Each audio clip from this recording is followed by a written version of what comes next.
स्वागत आहे तुम्हा सर्वांचं मराठी कथामध्ये। तो व्यक्ती शेवटी तिथेच जमिनीवर बसून राहतो। त्याच्या चेहऱ्यावर धक्का, राग आणि असहाय्यता एकाच वेळी स्पष्ट दिसत होती। आता पुढे काही वेळातच त्या व्यक्तीचा राग शांत होतो। त्यानंतर तो वॉशरूममध्ये जाऊन तोंड धुवून येतो आणि पुन्हा येऊन सोफ्यावर बसतो आणि म्हणतो, फक्त आणखी 2-3 महिने, मग माझी प्रतीक्षा संपेल। दुसरीकडे रुद्राय ईश्वरीसोबत पायलच्या हॉस्पिटलमध्ये पोहोचतो। रुद्रायला पायलला सरप्राईज द्यायचं होतं म्हणून तो तिला काही न सांगता आला होता। यावेळी पायल राऊंडवर होती। रुद्राय ईश्वरीसोबत तिच्या केबिनमध्ये येऊन बसतो। जेव्हा त्याला वाटतं की पायल आता येणार आहे तेव्हा तो दरवाजाच्या मागे जाऊन उभा राहतो। रुद्रायचं हे वागणं पाहून ईश्वरी आश्चर्याने त्याच्याकडे पाहू लागते। तेव्हा रुद्राय तिला समोर पाहण्याचा इशारा करतो। ईश्वरी त्याचं ऐकून समोर पाहू लागते। पायल स्वतःच्या विचारांमध्ये हरवलेली होती। ती आपल्या केबिनमध्ये येत होती। तिच्या एका हातात फाईल होती। केबिनमध्ये तिला एक स्त्री बसलेली दिसते। पायल जशी आपल्या केबिनमध्ये प्रवेश करते, रुद्राय मागून येऊन तिचे डोळे झाकतो आणि हळू आवाजात तिच्या कानाजवळ ओरडतो। त्यामुळे पायल थोडी घाबरते आणि तिच्या हातातून फाईल खाली पडते, पण लगेचच ती स्वतःला सावरते। पायलला समजलं की हा रुद्रायच आहे।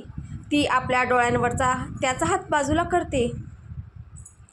पायल वळून रुद्रायला मिठी मारते आणि रडू लागते। या क्षणी पायल खूपच अस्वस्थ होती। तिला कोणाशी तरी मन मोकळं करायचं होतं, पण ती कोणालाच काही सांगू शकत नव्हती। तिला अशा व्यक्तीची गरज होती जी तिला कबीरच्या आठवणींपासून दूर जाण्यास मदत करेल, पण तिच्याजवळ तसं कोणीच नव्हतं। रुद्रायही या काळात खूप बिझी होता, त्यामुळे तो पायलला फोनही करू शकत नव्हता।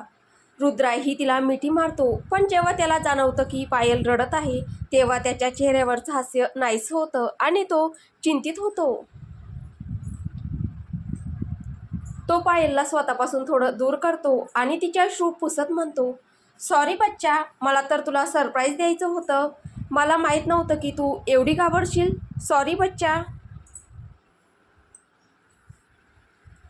पायल रडत आपले डोळे पुसत म्हणते, इट्स ओके भाऊ।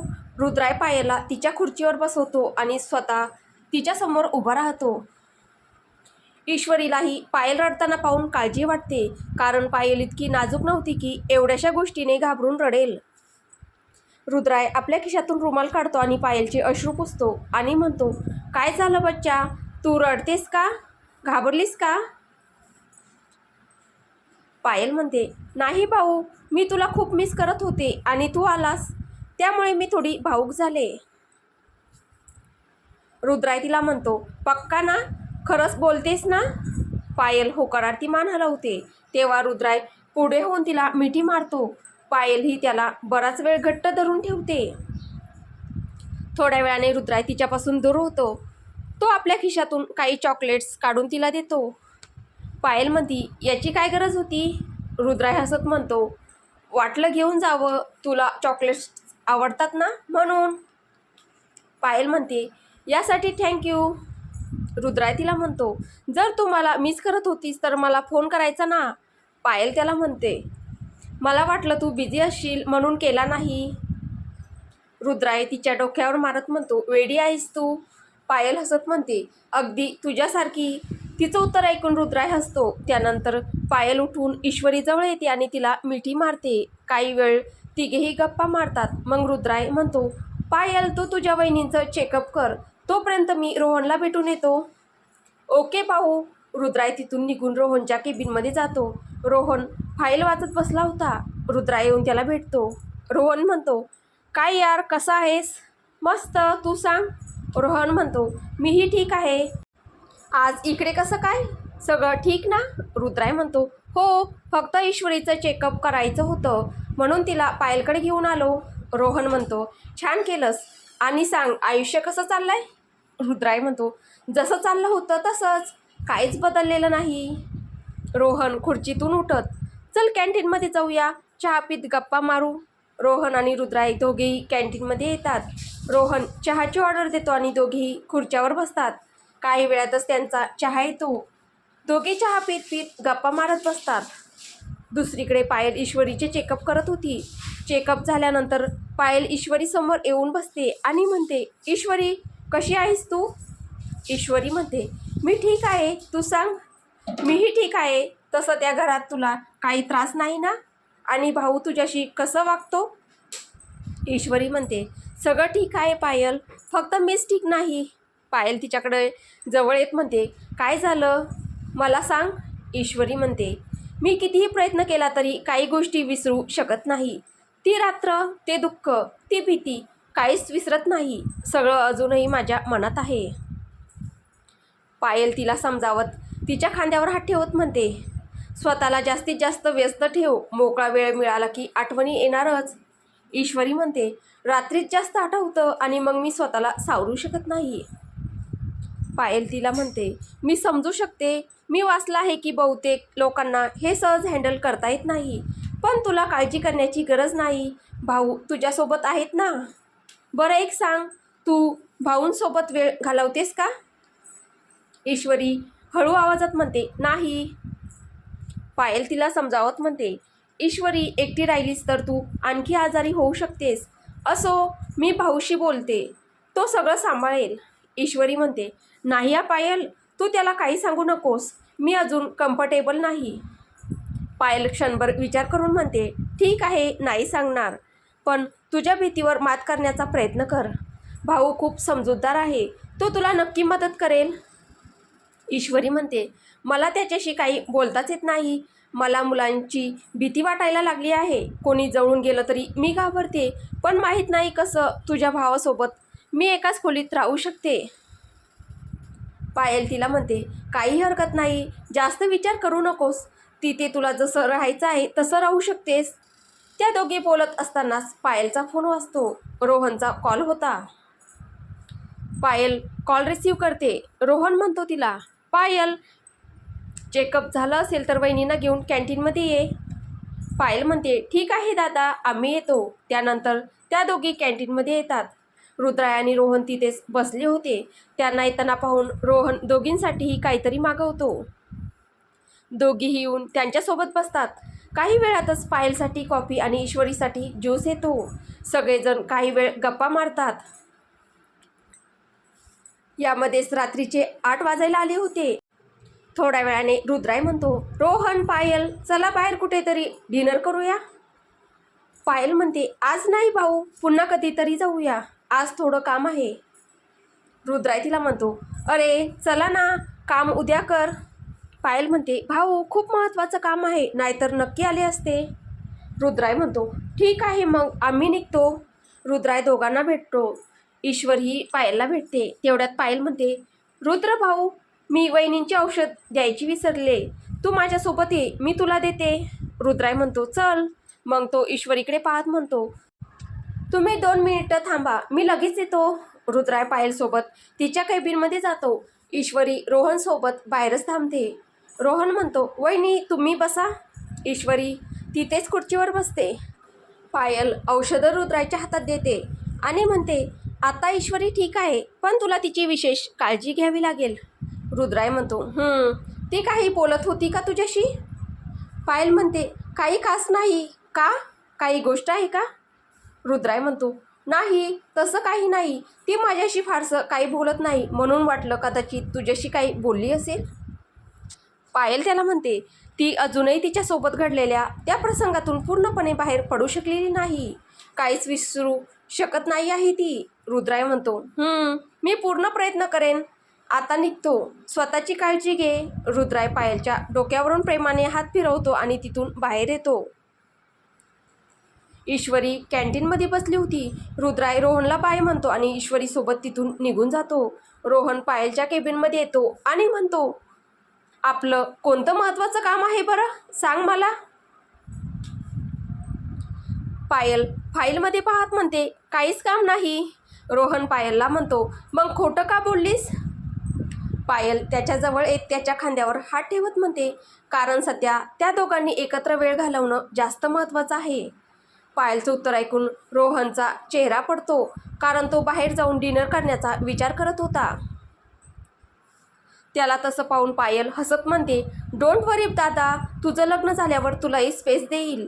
तुझ्या बायकोसोबत एकटं जा, मी सोबत येणार नाही. रोहन तिला म्हणतो, चल चल ठीक आहे, पण यार आज बाहेरूनच डिनर मागूया. पायल त्याला म्हणते, अरे वा, ही तर चांगली गोष्ट आहे, आपण चायनीज मागूया. नंतर रोहन आपल्या केबिनमध्ये जातो. दुसरीकडे रुद्राय ईश्वरीसोबत मुख्य रस्त्यावर आला होता. काहीतरी विचार करत तो म्हणतो, डिनरसाठी जायचं का आपण? ईश्वरी हळू आवाजात म्हणते, तुम्हाला जसं योग्य वाटेल तसं. रुद्राय म्हणतो, मग जाऊया. रुद्रा ईश्वरीला घेऊन डिनरसाठी निघतो. त्याच्या मनात काहीतरी सुरू होतं. त्याच वेळी एक बाईक त्यांच्या कारच्या मागून येत होती. रुद्रा ईश्वरीला घेऊन तलावाजवळ येतो. तो कार तिथेच थांबवतो आणि ईश्वरीला म्हणतो, तुम्ही इथेच थांबा, मी लगेच येतो. आणि जोपर्यंत मी परत येत नाही तोपर्यंत तुम्ही बाहेर येणार नाही. ईश्वरी म्हणते, ठीक आहे. रुद्रायची कार थांबलेली पाहून तो माणूसही आपली बाईक थोड्या अंतरावर थांबवतो. रुद्राय कारमधून उतरतो. त्या भागात बऱ्यापैकी वर्दळ होती. तो स्वतःसाठी आणि ईश्वरीसाठी डिनर आणायला जात होता. रुद्राय थोडंसं पुढे गेला होता. तेवढ्यात तो माणूसही त्याच्या मागोमाग चालू लागतो. गर्दीचा फायदा घेतो, खिशातून चाकू काढतो. रुद्राय पुढे चालत होता आणि तो माणूस झपाट्याने त्याच्याकडे येत होता. काही क्षणातच तो रुद्रायच्या अगदी मागे येऊन उभा राहतो. तो रुद्रायवर चाकूने वार करणार इतक्यात रुद्राय त्याचा हात पकडतो आणि क्षणार्धात मागे वळून त्याला जोरदार लाथ मारतो. रुद्रायने हे सगळं इतक्या वेगाने केलं होतं की त्या माणसाला काही समजायच्या आतच तो मागे फेकला जातो. रुद्रायने त्याला मारताच आजूबाजूच्या लोकांचं लक्ष त्यांच्याकडे जातं. काही लोक घाबरून मागे सरकतात तर काही तिथेच उभे राहतात. तो माणूस पुन्हा चाकूने हल्ला करण्यासाठी पुढे येतो, पण रुद्राय पुन्हा त्याचा हात पकडतो. यावेळी तो त्या माणसाला मागे वळून त्याचा मनगट पिळवतो. त्यामुळे चाकू त्याच्या हातातून खाली पडतो. रुद्राय चाकू दूर फेकून देतो आणि त्या माणसाला मारू लागतो.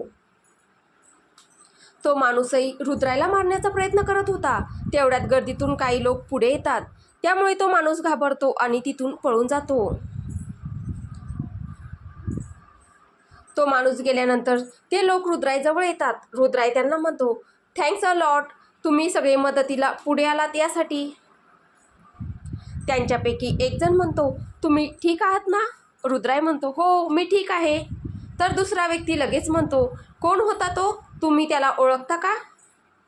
रुद्राय म्हणतो, नाही, मला माहिती नाही, पण काळजी करू नका, तो कोण होता हे मी शोधून काढेल.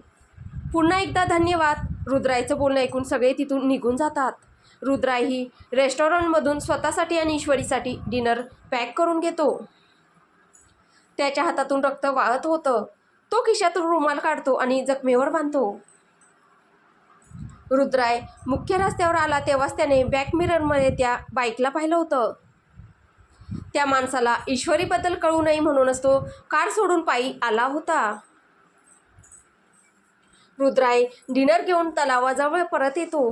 त्या दिवशी तिथे फारशी गर्दी नव्हती. रात्रीचे 9 वाजले होते. रुद्राय तिथल्या मॅनेजमेंटशी बोलतो आणि ठराविक रक्कम देऊन संपूर्ण जागा काही वेळासाठी रिकामी करून घेतो. मग तो कारजवळ परत येतो. ईश्वरी खूप वेळपासून त्याची वाट पाहत होती. रुद्राय तिला सोबत घेऊन तिथे येतो. ईश्वरीला तिथे त्या दोघांव्यतिरिक्त कोणीच दिसत नाही. अजून तिचं लक्ष रुद्रायच्या हाताकडे गेलं नव्हतं. दोघेही तिथे बसतात. रुद्राय ईश्वरीला डिनर उघडायला सांगतो. ईश्वरी इकडे तिकडे पाहत म्हणते, आपण इथे डिनर करणार आहोत? रुद्राय म्हणतो, हो का, काही अडचण आहे का? ईश्वरी म्हणते, नाही, पण ही जागा तर सार्वजनिक जागा आहे ना, पण आज इथे कोणीच दिसत नाही. रुद्राय म्हणतो, मला खूप लोकांमध्ये बसून खायला आवडत नाही, म्हणून जागा रिकामी करून घेतली. ईश्वरी आश्चर्याने त्याला म्हणते, तुम्ही पूर्ण जागा रिकामी करून घेतली? कसं? रुद्राय म्हणतो, गन पॉईंटवर. हे ऐकून ईश्वरी आणखीनच आश्चर्यचकित होते. तेव्हा रुद्राय हसत म्हणतो, अरे मजाक करत आहे, इथे फारसे लोक नव्हतेच, मी पैसे देऊन काही वेळासाठी हा भाग बुक करून घेतला. तुम्हाला आवडलं का? ईश्वरी म्हणते, हो छान आहे. रुद्राय चायनीज पदार्थ घेऊन आला होता. दोघेही शांतपणे जेवतात. जेवण झाल्यावर रुद्राय तलावाकडे तोंड करून बसतो. ईश्वर ही त्याच्या शेजारी येऊन बसते. रुद्रायने आपला जखमी हात मागे ठेवला होता. त्याच्या चेहऱ्यावर कोणतेही भाव नव्हते. तो शांतपणे समोर पाहत बसला होता. ईश्वर ही त्याच दिशेने पाहत होती. काही वेळाने ती रुद्रायच्या खांद्यावर डोकं ठेवते. तिच्या या कृतीने रुद्राय तिच्याकडे पाहू लागतो. तो तिला म्हणतो, काय झालं? काही विचार करत आहात का? ईश्वरी म्हणते, नाही. रुद्राय पुन्हा काहीच बोलत नाही. ईश्वरी शांत होती. ती आपलं डोकं बाजूला घेणार इतक्यात रुद्राय तिला थांबवतो आणि म्हणतो, असंच राहू द्या. ईश्वरी काही बोलत नाही. ती एकदा रुद्रायकडे पाहते आणि पुन्हा शांतपणे समोर पाहू लागते.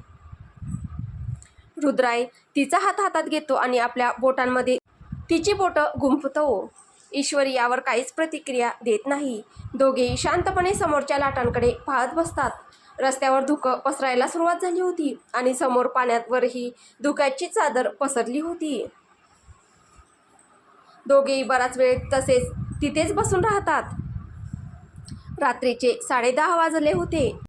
थंडी आता वाढू लागली होती. रुद्रा ईश्वरीचा हात सोडतो आणि मोबाईलमध्ये वेळ पाहतो. मग तो ईश्वरीकडे पाहतो. ती अजूनही त्याच्या खांद्यावर डोकं ठेवून शांतपणे समोर पाहत होती. रुद्राय तिला म्हणतो, भारी आहे, घरी जाऊया. ईश्वरी त्याच्याकडे पाहत चला. रुद्राय ईश्वरीसोबत तिथून बाहेर येतो. तो तिला कारमध्ये बसवतो. मग तो मॅनेजमेंटकडे जाऊन त्यांना थँक्यू म्हणतो आणि परत कारकडे येतो. रुद्राय ड्रायव्हिंग सीटवर बसतो आणि कार चालू करतो. तो गिअर बदलण्यासाठी हात पुढे करतो. तेवढ्यात ईश्वरीची नजर त्याच्या हातावर जाते. रुद्राच्या हाताला बांधलेला पांढरा रुमाल रक्ताने पूर्ण भिजून लाल झाला होता. गिअर बदलताना जखमेवर पुन्हा ताण येतो आणि त्यातून पुन्हा रक्त वाहू लागते. ईश्वरी घाबरत म्हणते, तुमच्या हाताला ही दुखापत कशी झाली? रुद्राय म्हणतो, काही खास नाही, डिनर घ्यायला जात होतो तेव्हा लागलं. ईश्वरी काळजीने म्हणते, मग इतक्या वेळापासून तुम्ही सांगितलं का नाही? रुद्राय म्हणतो, साधीशी जखम आहे भारे, इतकी काळजी करण्याची गरज नाही. ईश्वरी म्हणते, नाही, आधी तुम्ही एखाद्या डॉक्टरांकडे चला. रुद्राय निष्काळजीपणे म्हणतो, तुम्ही उगाचच एवढा विचार करत आहात, घरी जाऊन औषध लावेन. ईश्वरी त्याला समजावण्याचा प्रयत्न करते, पण रुद्राय काही ऐकत नाही. मग ईश्वरी त्याच्या जॅकेटला धरून त्याला स्वतःकडे ओढते आणि थोड्या रागाने म्हणते, तुम्हाला एकदाच सांगितलेलं समजत नाही का? मी म्हटलं ना डॉक्टरांकडे चला. ईश्वरीने असं करताच रुद्राय तिच्याकडे एकटक पाहू लागतो आणि ईश्वरीला जेव्हा तिच्या कृतीची जाणीव होते तेव्हा ती लगेच त्याचं जॅकेट सोडून देते. रुद्रायच्या चेहऱ्यावर हलकंसं हसू उमटतं. ईश्वरी नजर खाली करून बसते. रुद्राय लगेच कार वळवतो आणि जवळच असलेल्या एका छोट्याशा हॉस्पिटलमध्ये येतो. रुद्राय कार थांबवतो. मग ईश्वरीकडे पाहत म्हणतो, तुम्ही सोबत येणार आहात की इथेच थांबणार आहात? ईश्वरी म्हणते, मी येते तुमच्यासोबत. रुद्राय ईश्वरीसोबत आत येतो.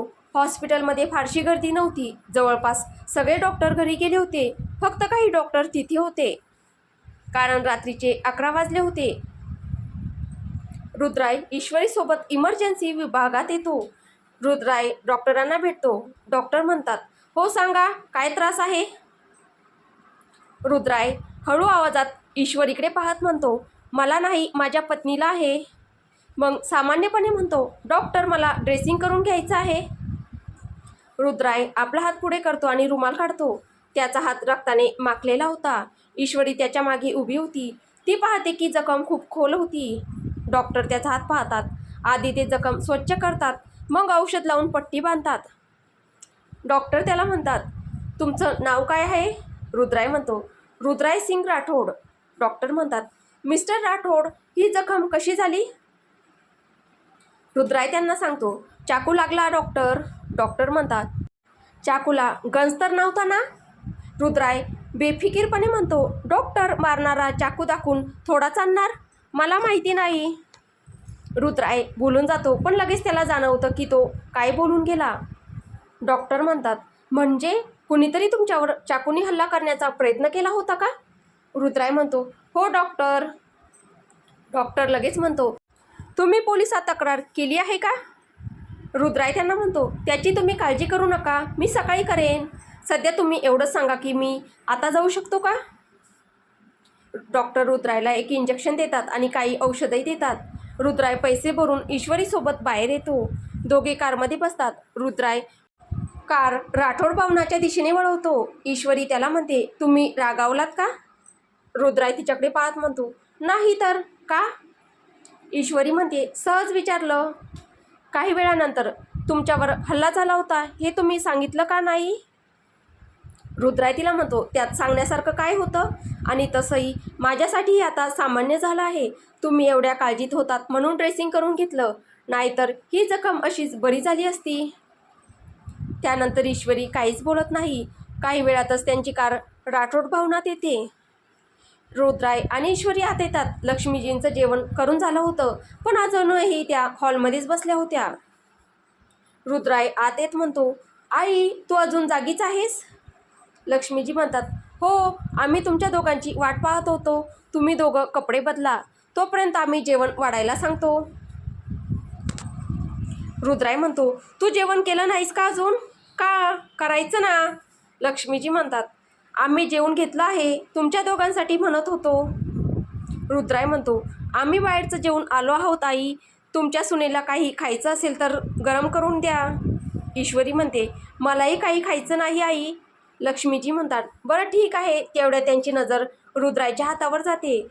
त्या काळजीने त्याच्याजवळ हात हातात घेत म्हणतात, रुद्र बेटा तुझ्या हाताला काय झालं? रुद्राय म्हणतो, अरे काही नाही आई, थोडासा ओरखडा लागला होता. लक्ष्मीजी नाराज होत म्हणतात, तुझं लक्ष कुठे असतं? तसं ड्रेसिंग डॉक्टरांकडून करून घेतलं आहे ना? रुद्राय म्हणतो, हो आई. लक्ष्मीजी म्हणतात, उद्याही करून घ्या. तसं आता ठीक आहे ना? रुद्राय म्हणतो, हो आई, मी अगदी ठीक आहे. आता तूही जाऊन झोप. लक्ष्मीजी म्हणतात, गुड नाईट.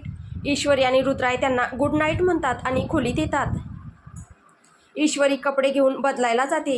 रुद्रायही आपले कपडे काढून ठेवतो. थोड्या वेळाने ईश्वरी कपडे बदलून येते. रुद्रायही कपडे बदलून आला होता. तो ईश्वरीला म्हणतो, तुम्हाला काही हवं असेल तर मला सांगा, मी निघतो. Good night. ईश्वरी म्हणते, गुड नाईट. रुद्राय स्टडीमध्ये येतो. ईश्वरी हातातली साडी बाजूला ठेवते आणि झोपण्यासाठी बेडवर येते. इंजेक्शन आणि औषधांमुळे रुद्राय थोड्याच वेळात झोपून जातो, पण ईश्वरीला झोप येत नव्हती. तिच्या डोळ्यांसमोर सतत रुद्रायची जखम येत होती. ईश्वरी उठून स्टडी रूमजवळ येते. ती रुद्रायकडे पाहते. तो झोपला होता. ईश्वरी आत येते. ती त्याचा हात पाहते.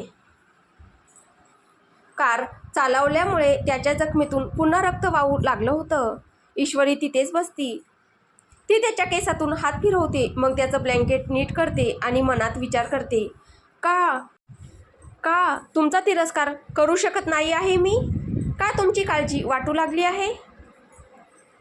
जेव्हा मला माहिती आहे की तुम्ही माझ्या बाबांच्या मृत्यूचं कारण आहात तरीही? ईश्वरी तिथून उठून बाल्कनीत येते आणि तिथे बसून विचार करत असते. जवळपास अर्धा तास ती तिथेच बसून राहते. मग परत खोलीत येते आणि काही वेळातच तिला झोप लागते. तर आता पुढे काय होईल हे आपल्याला पुढच्या भागात पाहायला भेटेल. तुम्हाला ही कथा कशी वाटते आहे कमेंटद्वारे नक्की कळवा. कथा आवडत असेल तर व्हिडिओला लाईक करा, शेअर करा. कथेचे पुढील भाग ऐकण्यासाठी आपल्या चॅनलला सबस्क्राईब करा. धन्यवाद.